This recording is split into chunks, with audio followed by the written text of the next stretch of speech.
ल बाई यति बेला त जाने होला नि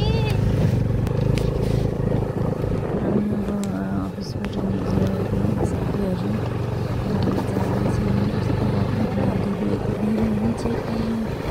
गाडी आउँदा पनि उताबाट अटो आमा यस्तो धेरै सबै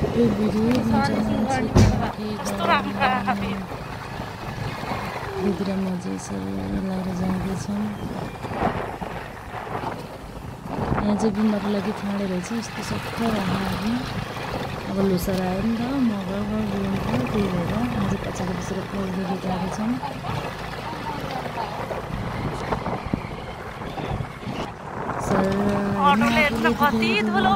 अफरोड हिँड्दा त घोडामा चढेर हिँडेको बराबर हुन्छ। यस्तो धुलो यस्तो राम्रो त्यो ड्राइभिङको बोकेर यस्तो भएको छ त्यो धेरै पढेको बल्ल पिजरमा सरल हुन्छ हिँड्न पनि आनन्द आउँछ। जाँदैछ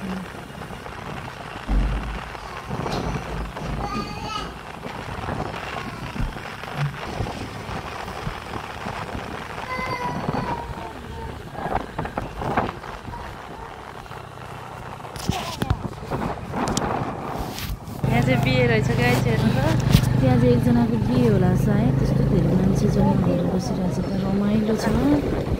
फेरि अफरोड निक्ल्यो हामी जान्छौँ कहाँ अझै आइपुगेको छैन। यो चाहिँ भालमाराको भित्री रोड सङ्गमटोल जाने बाटो हो गाइस। अब जाँदैछौँ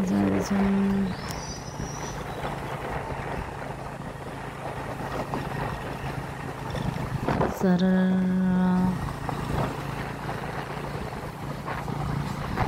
घाम यस्तो चोरको लाग्दैन झुल जान्दैन के गर्नु। यो चाहिँ यस्तो राम्रो घर कसको होला मेन्सन गर्दैन र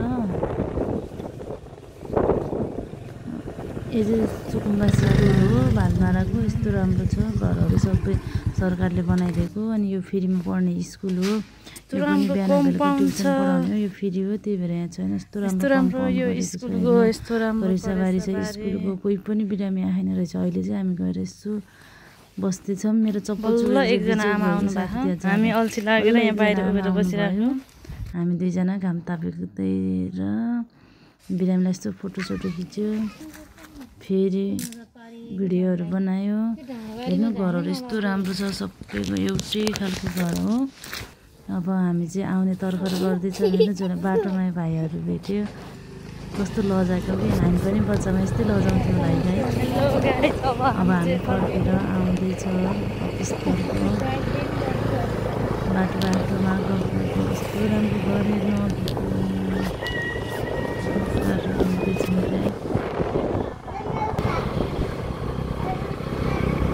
सर लगाएर चट्ट उहाँ माथि दाखानी हेर्न सक्नुहुन्छ भन्नु नमिल्ने।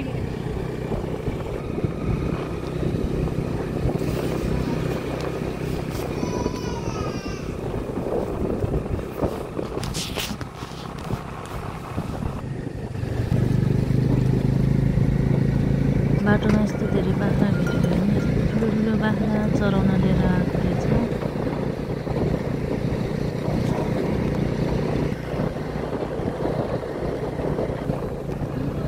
फेरि अफरोड आयो हेर्नु साथीहरू यस्तो राम्रो खाडे छ गुम्बा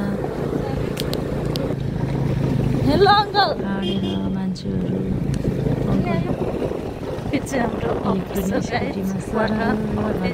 तेल पनि नचाहिने